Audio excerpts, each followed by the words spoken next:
is what the Pope belongs to. Alright? Hang on. Okay, you see this symbol. You see this symbol affiliated with the Catholic Church, IHS. You see this affiliated with the Catholic Church. This is a sign of Saturn, right? Jesus. And Jesus, let's see. Jesus Christ. Jesus Christ is Baal. These niggas out here worshiping Baal. Look at that. You type in Jesus and look what you get. Okay? Remfam. Here we go. That's what I was looking for. Right? This is the cult of the black sun. Okay? This is the phallic, Osiris's phallic. Right? The cross is a penis. Okay? This is a penis god. It's a dick god. Okay? The niggas out here worshiping dicks. Okay? And you're not going to be bringing that homosexual bullshit, whether you realize it or not. You're not going to be able to bring it into the wilderness. Okay? What do you know? Isn't Jesus associated with Santa Claus? Jesus is associated with Christmas, which is really Saturnalia. What? Jesus is Saturn? Yahushua is Saturn? What? Okay. In all of this, we're dealing with literature. We're not dealing with history. So the answer is no, there is no history to this character of Jesus. It's entirely a literary creation. There's no history to this guy. So this guy, which is in the scriptures, doesn't exist. But I guarantee you there was a Messiah, was an anointed one at that time of the Maccabees who this story is based off of. So, no, I'm not saying that the guy who this story, Jesus, is based off of had magical powers. No, that's not what I'm saying. I didn't say he died for your sins, because that's not possible. No man can die for your sins.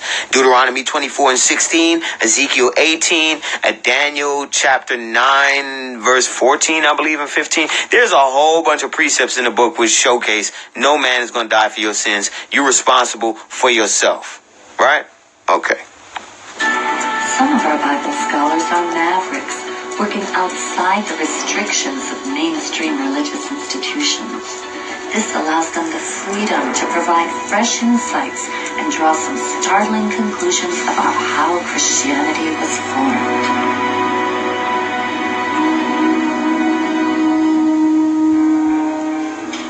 I began reading a number of books on the subject. This turned into a decade-long research. For Joseph Atwell, the key was in the Dead Sea Scrolls, the only Jewish literature ever discovered from the 1st century. Now, the false prophet that we even doing this video for, the man going to say, oh, well, you using the Dead Sea Scrolls. He mad because the Dead Sea Scrolls proves that the angels are used as the eyes, ears, and mouthpiece of the Most High. So when the Most High want to speak to you, he speaks through his angels. When he wants to get you to physically do something, he get his angels to go and pull your ass to go do it. When he want to punish you, he get his angels to punish you. When he want to bless you, he get his angels, the formed ones, to bless you. Okay? So this guy, and then it's like he's either retarded or he knows he's wrong and he wants to keep wording me, he wants to keep misquoting me. So he's saying that, I'm saying that Michael is Yah formed, and that's simply not what I'm saying. It's kind of like in the same way that when a demon takes over a person's body, it's not that person anymore. It's the demon using that person's body, kind of like a puppet, right? And the Most High has the same ability. When the Most High wants to choose to act through a vessel, he will act through a vessel. How is that not common sense? Go study the Dead Sea Scrolls. Go study the books of Adam. And go study your regular Torah. It's in there. I've given over 30 precepts which indicate the same thing. If you can't see it, nigga, you need to work on your fucking reading comprehension. You're not studying. Get off the YouTube. Stop listening to Chuck Missler. You getting exposed, nigga. Like, it's too easy, bro. What you doing, I've been done before. Or CE, the time that Jesus would have been preaching among the Jews. The characters in the Dead Sea Scrolls were militaristic. Do you see? And then this is the other thing. He tries to say, well, you say the Holy Land is over here. That's laughable. You're a false prophet. Bitch, how am I a false prophet when Christopher Columbus said he came over here to take over Jerusalem, you fucking idiot? Why don't you study history? We never came from Africa. Study history. Read Deuteronomy. If we were from Africa and we were taken from there and brought over here, how would we see our enemies eating the produce of our land, benefiting from our land? Where did that happen? Over there in that dirt patch. Where did the enemy go settle over there while we were there, make us captives on our own land, and make us work the field over there? You fucking retard. You have poor reading comprehension. That's why you don't even understand Deuteronomy 28. This shit is crazy. Niggas is stupid. And you can see that this movement wanted to push the foreigners out of Israel. They were fundamentalists. Whereas the characters in the gospel are different. They are pacifists, are turning the other cheek. Are you seeing the difference? This is why they had to write this. The Torah breeds motivation. This is why I showed you Birth of a Nation, right? So you can go be motivated. Go watch that so you can work on your motivation to liberate yourself, right? Or for us to come together and actually fight for it. Because it's not going to be given to us. We're going to have to fight for it. We will have to spill blood. This is in the war scrolls if you go read the prophecies. We will have blood on our hands out there. Not while we're in captivity, when we're in the wilderness. So nobody be rash and go and act out right now. Right now is the time to study. The laws are supposed to be being internalized. The prophecies, we're supposed to be getting them in order so we know what to do. So that when we go out there, when the time comes for us to spill blood and do what we have to do to liberate ourselves, we will do it. Nobody is going to buckle. Nobody's going to have cold feet. Nobody's going to be a bitch. Nobody's going to have a tender heart. Like Deuteronomy says in 28, where it says these bitch ass niggas would have tender hearts towards their own fellow man. You're a bitch. You're weak-hearted, weak-minded towards your own people. Them days is over. Giving to Caesar what is Caesar's. How did a movement like Christianity come to exist in a region that was occupied by Roman soldiers and had... That's hilarious. There's no bears in the Middle East. There ain't no corn over there neither. Them niggas don't get no grit. They don't have no grain over there. They have to import that dirt patch over there. There ain't no land over. None of the features of the land match. Like, where is Mount Zion over there? Go ask that dumbass on this page where Mount Zion is over in fake Israel, over in Northeast Africa. Where are all the megalithic structures for which the city of Jerusalem was founded on? Where's the zigzag wall that's described by Josephus? Fucking retard. Shut up, man. Can't stand false prophet niggas. Within it that we're going to push these Romans out. How was that possible? I began studying the other two major works of the era, the New Testament and Wars of the Jews by Josephus, a Roman court. Now keep in mind, this dude is not who he say he is neither. This is why you got to read about the Flavian Caesars, because you'll realize that this guy was a turncoat. His name was Josephus Bar Matthias, right? He's also the character known as Paul. This is your guy Paul right here. Okay, Josephus Bar Matthias. He's what we call the boule of that time. He was a coon. Okay, he was an ass kisser of the Herodians, a servant. He was a hybrid, a half-breed. His mother was a fucking Roman, right? I mean, his father was a Roman and the mother was a Benjamite. Come on, man. Pay attention. Historian who described the war between the Romans and the Jews in the first century. While reading these works side by side, I noticed an amazing connection between them. Certain events from the ministry of Jesus seem to closely parallel episodes from the military campaign of Roman Caesar. We're not talking about the Pope, and we're not talking about him going to no fake Jerusalem. If you're paying attention to what's going on and not asking random fucking questions, you would realize that I just told you the land is not over there. So the place that you think is Jerusalem is not Jerusalem. So the Pope going over there has no significance. Pay attention to what's going on and stop coming in the live and bringing the live off subject matter. Fuck is wrong with y'all niggas, man? Titus Flavius, a campaign which took place 40 years after Jesus supposedly lived. My efforts to understand these connections led me to an incredible discovery. Christianity had been invented by a little-known family of Roman Caesars, the Flavians. And they left us documents to prove it. Now you're listening. The Flavians left documentations to prove it. Now why would the enemy leave documentation to prove the fuckery that he did? Because they want to be known that they conquered these people. Do you understand? They're proud of the fact they conquer us.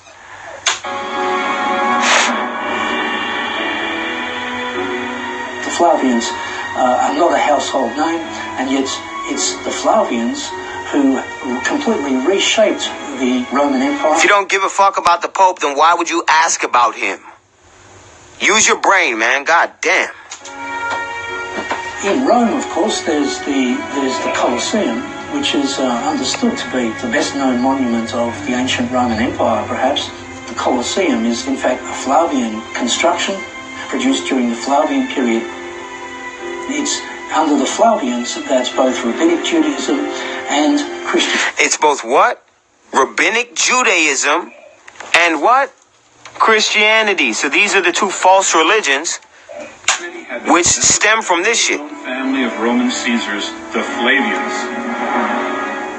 And they left us documents to prove it. The Flavians.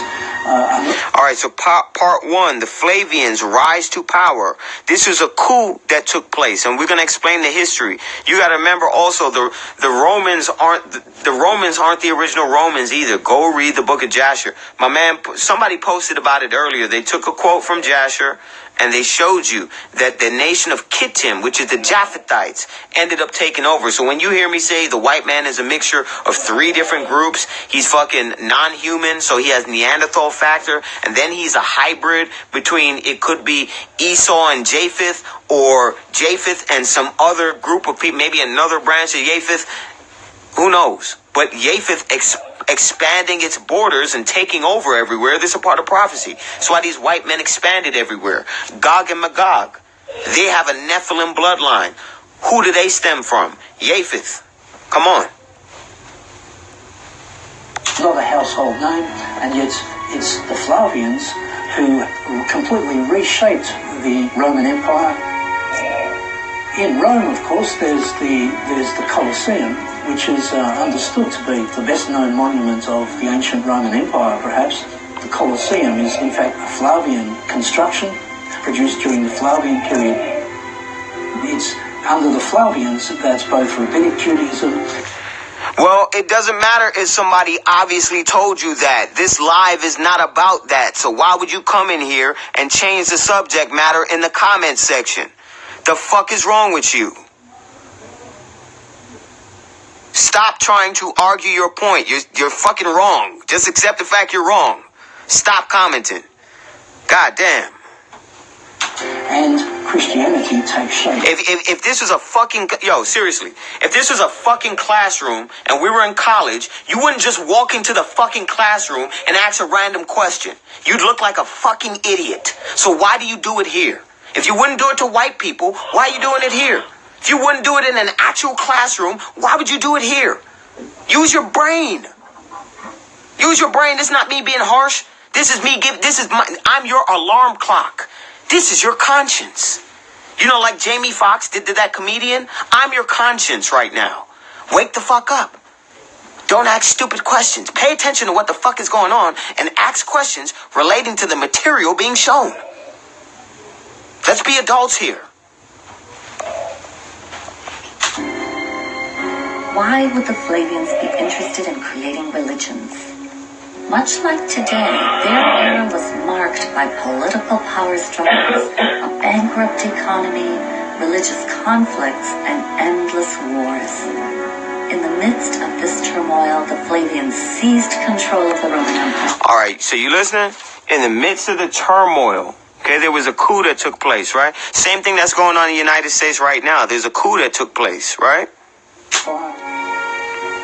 In Rome, of course, there's the Colosseum, which is understood to be the best-known monument of the ancient Roman Empire, perhaps. The Colosseum is, in fact... Yeah, you should have did that. You don't walk into a classroom and ask random questions. That's retarded.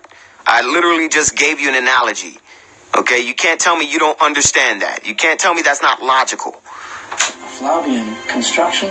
Yes, you see how they trying to get the last word, right? Women always try and get the last word.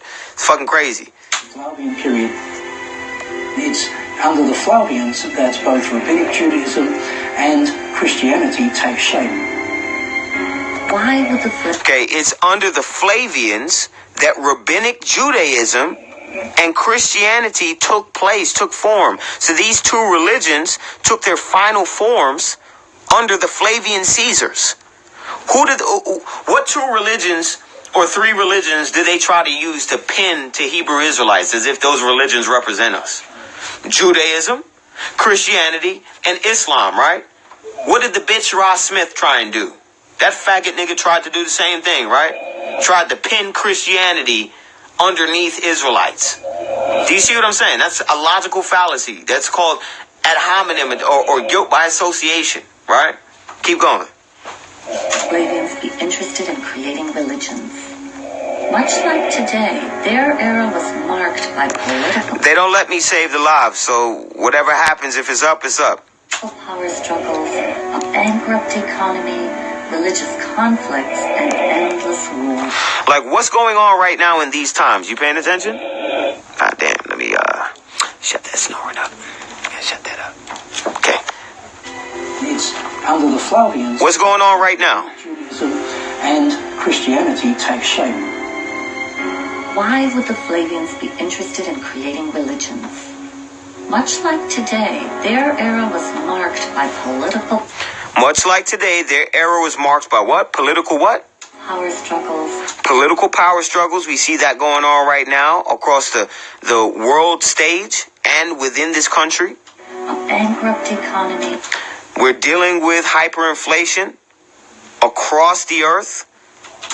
Religious conflict. There's wars everywhere, and when it comes to religious conflict, what they have the false religion of Islam doing, and what they have the false religions of Christianity doing, spreading, conflicting with each other. And endless wars.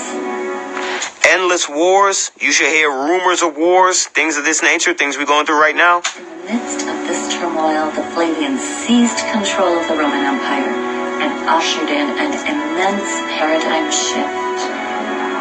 To understand the Flavians' rise to power, we need to go back to the reign of the previous powerful rulers, the Giulio-Claudian dynasty. All right, so this is the part where you should be taking notes, right? If you haven't been already. Giulio-Claudian dynasty. You need to write that down, right? Beginning with Julius Caesar in the year 49 BCE, the Giulio-Claudians ruled Rome for over 100 years. Transforming the government from a republic into an... So the Giulio-Claudian Caesars ruled from 49 BC to 68 AD, okay? For over 100 years. So that means they ruled well into this figure, Christ's birth and death. Empire. This family contains all the famous Caesars. Julius, who predated the time of Jesus. Okay, so this is a family or an empire which had Julius Caesar. Augustus, who was Caesar at the time of Jesus' supposed birth. Tiberius, who ruled during Jesus' supposed death. Followed by the infamous Caligula. And then Nero. Oh, Claudius and then Nero. Giulio-Claudian dynasty with Nero. Yep. That's because your boy know his history. The Giulio-Claudians enjoyed a godlike status until the family degenerated and began to damage the Roman Empire. By the time of Nero, his famous residence was bankrupting the empire. Okay, so this guy, Nero, bankrupted the empire. And what's crazy is supposedly what he did was he started a fire within the Roman district, right? So this is during his time with Nero. Damn near all of Rome burnt down, and they blamed it on the Israelites. So he framed us. He started the fires and framed us, and that's when the genocide started, because he wanted to wipe out the children of Israel from his empire, right? That's just some funny history you could look up. Jews of Judea were staging a huge rebellion against their Roman rulers. Judea was one of the many conquered provinces that made up the Roman Empire. This region, which was also known as Palestine, was controlled by a family that served as Rome's tax collectors. The Herods, right? They were a Greco-Arab family, somewhat possibly Judaized, though only Judaized when it was convenient to please the subjects they were given, who were put in power in Palestine and destroyed the previous Jewish ruling family, the Maccabean family, root and stalk. See what I'm saying? So the Maccabees were defeated, right? That includes the character for which this Christ figure is based off of. Okay? They're all destroyed. So how do you destroy the legacy of the last great prophet or the last great anointed one that the children of Israel had? You frame his entire history. You rewrite his history so that he can serve as no type of constructive motivation for the children in the future. Right? If not, erase the real man's identity and replace him with a straw man. Okay? There was no Yahushua, Yeshua, Yeshaya, Yeshia. There was none of that shit. Powered by Rome, the Jews were further inflamed by the requirement that a statue of the Caesar be placed for worship in every temple. See what I'm saying? So our people at that time, we were still Torah based. There was no New Testament. So we never let things like this happen. There's no Caesar gonna put up a statue of himself and we worship a dude we know is a man. It wasn't gonna happen.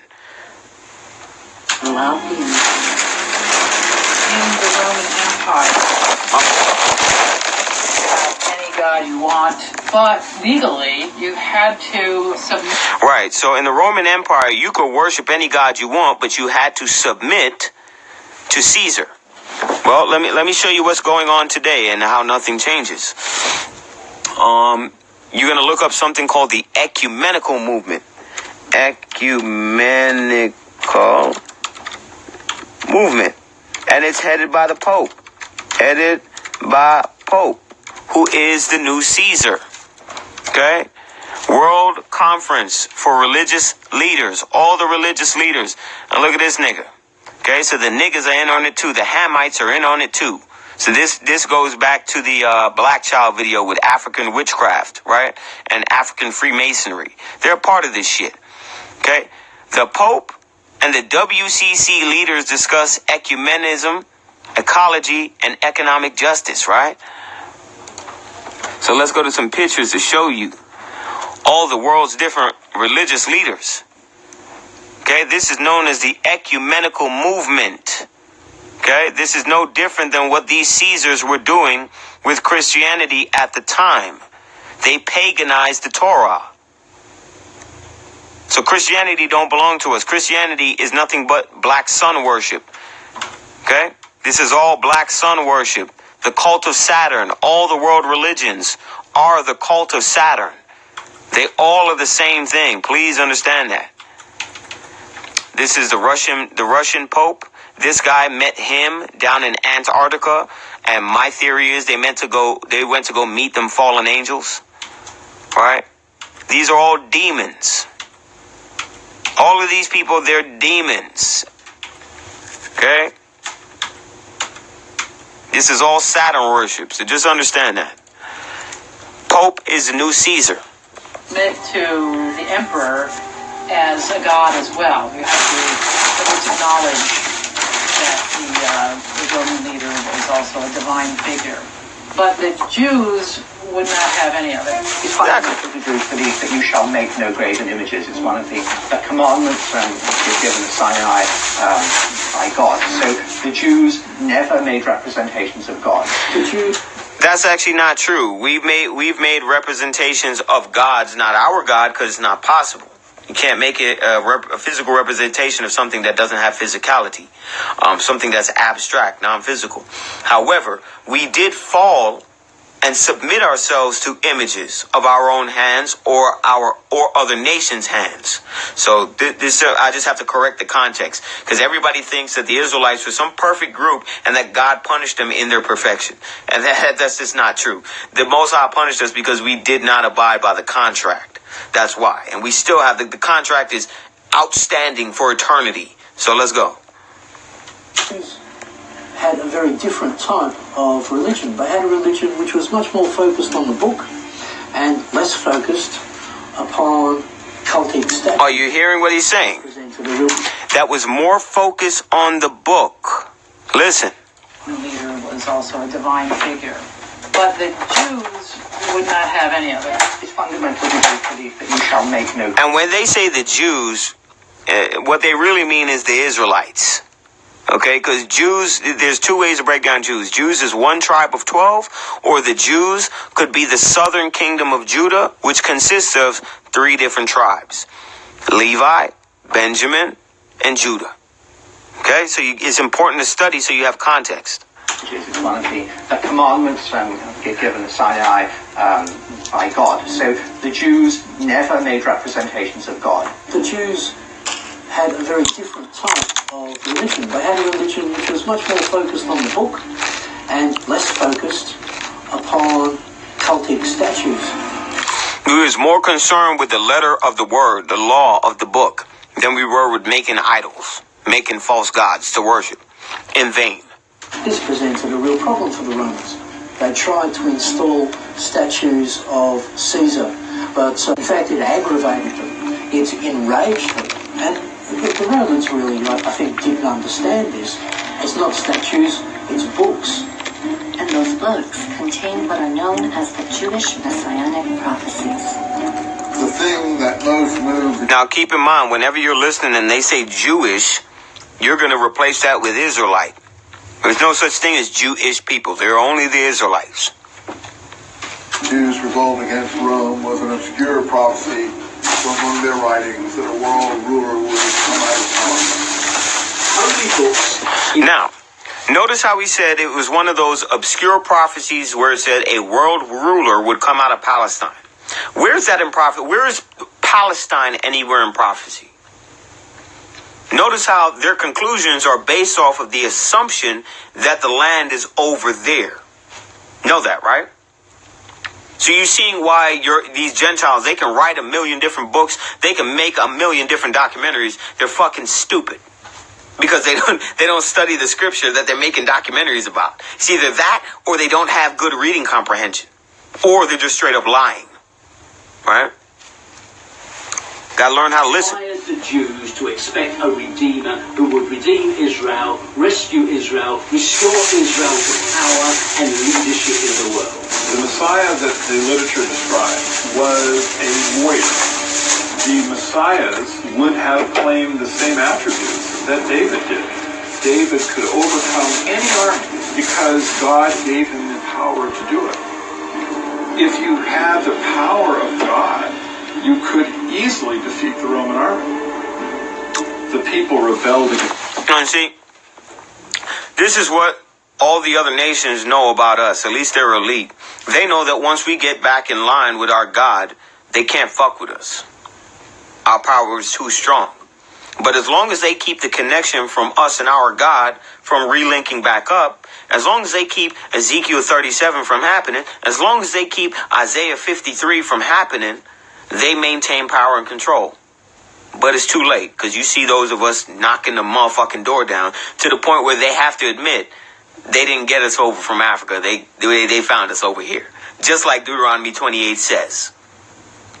Just like Deuteronomy 28 says. Well, V, what about Deuteronomy 28:68, where it talks about the ships bringing you back to Egypt? That's because if you read history, the conquistadors came over here and they took about 3,000 to 5,000 of us over to Europe. And then they took us and brought us back 100 years later, 250 years later. That's enough time. That's 2 or 3 generations right there. That's 2 generations. Minimum. 150 years? How long does it take us to get fucked up as a generation? Right? It took 2 generations for us to get to the predicament we're at right now. From the 60s till right now, it's actually been 3 generations. So you really don't need that much time to completely destroy a people. Come on, man.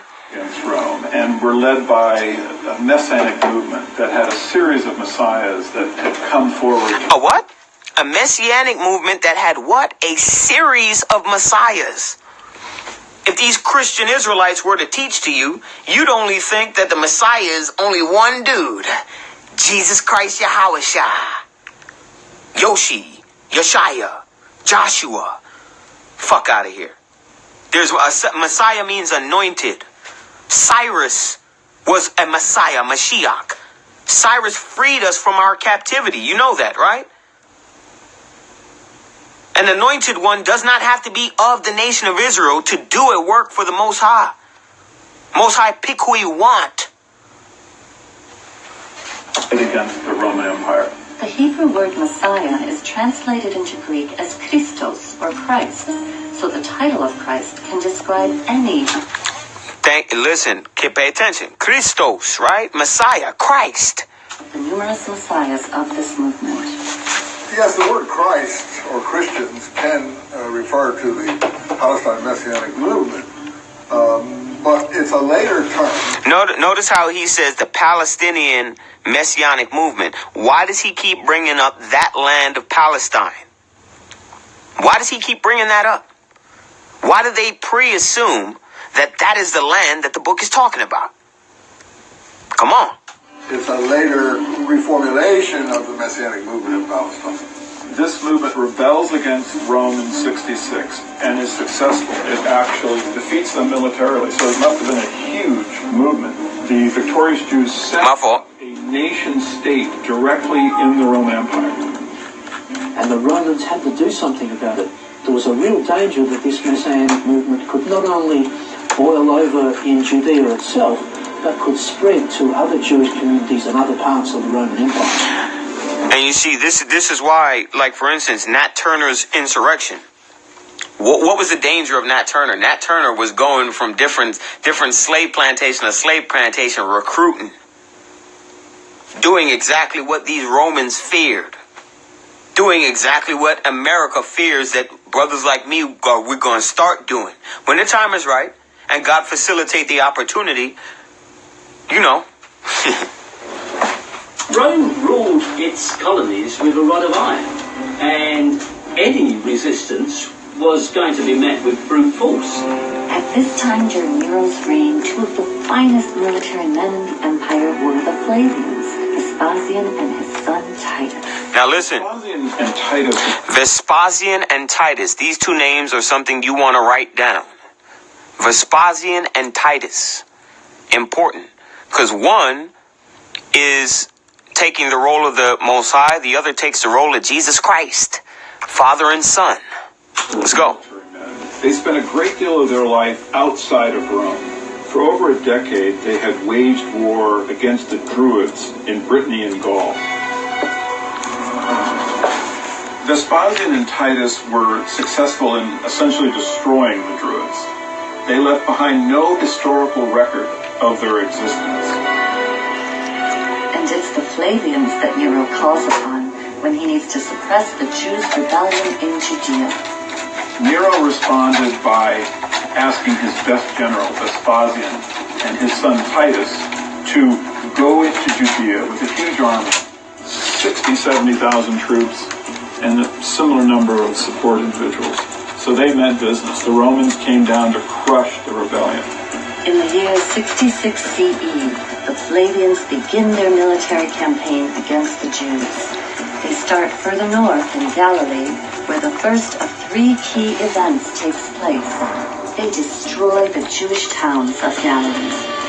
They also capture a Jewish rebel who later becomes a critical figure in the formulation of Christianity. They also capture an Israelite, or that's just to say he was an Israelite, but we know that his father was one of them. All right? Listen. This is your guy Josephus. This is Paul. This is where they captured one of the leaders of the rebellion, a Jew named Josephus Bar Matthias. Right. He was a turncoat. He sold us out. Now, Josephus presented himself to the Flavians as a prophet. He survived. He survived apparently by telling Vespasian that the prophecies of the Jews pointed out that Vespasian would become emperor. And of course he did. So Vespasian quite liked Josephus. He used him as a translator in his entourage. He used him to appeal to the rebels to surrender. Hang on. At this point, Josephus became a turncoat. All right, y'all got 30 seconds. The Flavians. So y'all can go watch this, right? Meanwhile, chaos. The origins of Christianity, the Flavian dynasty, right? So that's it for the live for today. But y'all go ahead.